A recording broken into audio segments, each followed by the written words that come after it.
Hello guys, শুরুতেই বলে নিচ্ছি আমার বস আমাকে নতুন বাসা দিয়েছেন। বাসাটা আমার অনেক পছন্দ হয়েছে, সবাই দেখুন তাহলে। এই যে শুরুতে আমাকে বড় একটি ক্যাবিনেট দিয়েছে, আসলে ক্যাবিনেটটা আমার অনেক পছন্দ হয়েছে। বস আমাকে জিজ্ঞেস করেছে তোমার পছন্দ হয়েছে কিনা, আমি বলেছি হ্যাঁ অনেক পছন্দ হয়েছে। এখানে হ্যাঙ্গার দিয়ে জামা কাপড় রাখা যাবে, নিচে বক্স আছে, বক্সে রাখা যাবে।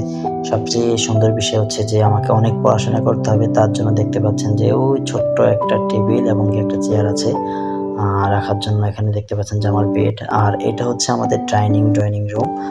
এখানে বসে আমরা চা খাই, হালকা আড্ডা দিই সবাই মিলে যখন ফ্রি হই সন্ধ্যার সময়।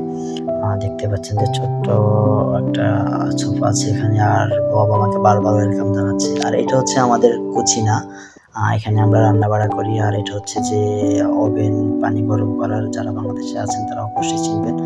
আর এটা হচ্ছে আমার ফ্রিজ। আর